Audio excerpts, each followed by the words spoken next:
Right, welcome to this tutorial. It's a quick one, and that's intentional. It's to show you how to transform your gamemat.eu terrain, to color change it to match in with different mat designs. You can take the one design of terrain and then using some color adjustments, you can get it to match in with different mats and terrain available from gamemat.eu.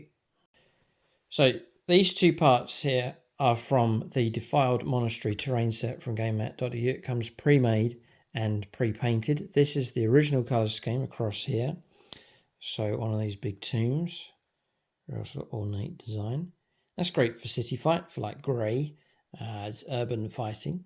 But I want to use it on desert terrain or on like parched ground as more greens kind of colour schemes, some of the battlefield battle mats that they have with sort of dusty sand and then grasslands and so on running through. So I've come up with a quick technique just to switch colours around.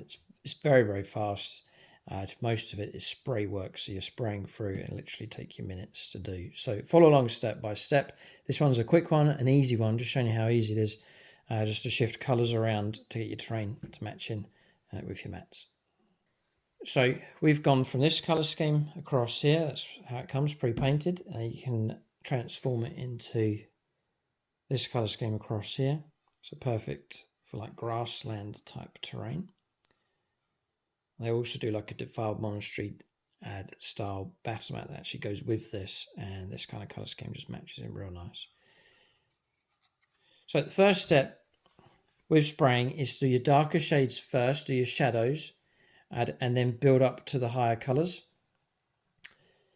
So the first spray we're going to go for is the darkest one. It's trench brown. We're already rely on some of the dark that's already on here already. It's been sprayed black and then highlighted white and grey. So we'll rely on some of that anyway to shade it.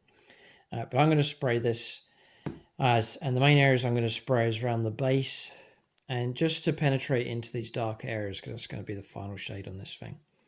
So that's the kind of areas I'm going to go for. On a structure like this, I'd be looking to spray up to catch the darker underside of levels, sculpting work and so on. And I'd also be spraying in here.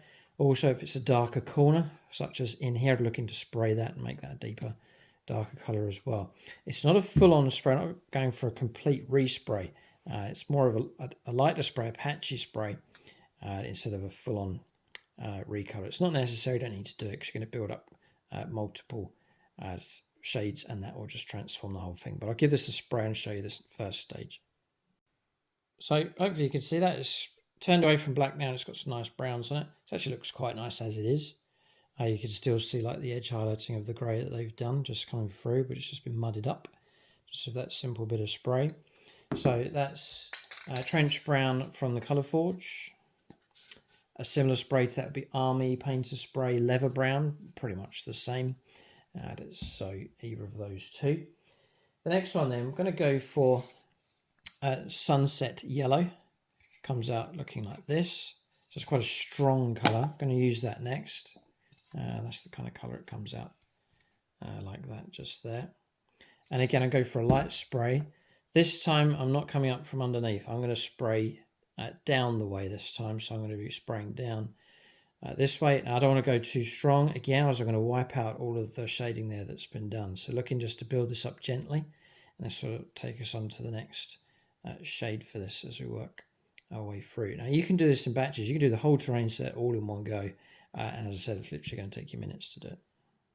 So now you're starting to see the terrain begin to match in with the example we've got over there. So you see the way I've applied it, it's not too strong at keeping that shading.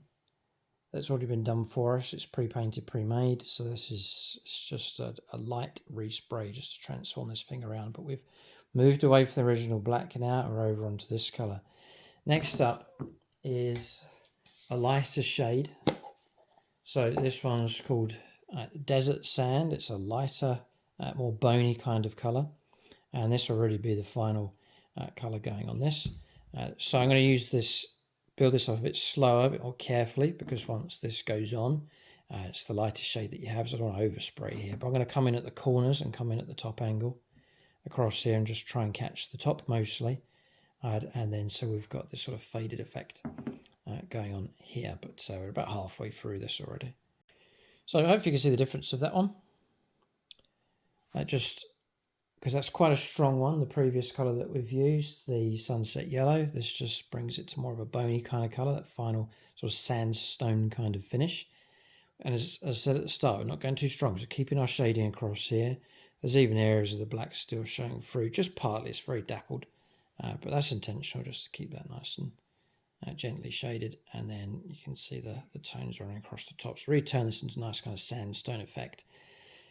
There are some extras you can do to this if you wish. You don't have to, but some extra finishing touches. You can push this edge highlight further if you want to. So you could use a paint like a shabty bone and just dry brush around just to catch the edges if you want to make it pop just that bit more. Again, it's going to take you minutes to do it. Just a large brush, dry brush a shabty bone around, and that'll just enhance that a little bit more. You can also add a bit of rust to this. Take some Seraphim Sepia and then just do that in blotches around here just to break up this colour. You don't have to do that, but if you want to go for those extra finishing touches, you can. The next bit's really good fun. That's taking some flock. Now, choose your flock depending on what kind of terrain you're going to do. If you're going to go for desert, you can still do flock, but get some like dead grass, some parched grass, and go for that kind of colour. I want to go for like grassland and patchy earth kind of effect here. So I want to use some green, but do it in patches on top of this. So all you'll need to do is some flock like so, which you can choose. You can just go on eBay. Usually I go on eBay to find different tones and shades, different lengths as well. 2mm, 4mm, 6mm static grass. Whichever shades you want to go for, you can go for a combination of shades. You can go for a couple of shades. And mix and match them on your terrain. But think about what board you're going to use, what battle mat, and then pick your appropriate basing material. You can even use the same material using perhaps to base an army. You better use the same on the terrain just to really get things to match up. Then take in some PVA glue, some basing glue, just regular PVA glue, and then just use that in patches here. And it really makes a difference. This is quite plain looking. Looks okay, but quite plain, but the green really does add some interest, and it's so quick to do. So we'll take some PVA here, an old brush, and then just create some patches on here, just naturally where grass would collect and begin to grow. So I might just do around them. I'll make it nice and natural looking. And don't want to go too over the top. That'll do. And then just take my grass, push it on.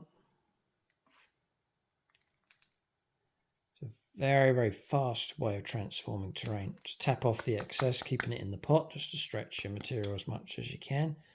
And your patches are done like that, and you've totally transformed it. So we've gone from grey, which is fine if that's the board that you're using, but gone over onto this sandstone effect with some patches of grass, and it just really breaks the terrain up, adds an extra element of realism, and it can colour match into whatever battlefield you're doing. So I might drop in some more grass.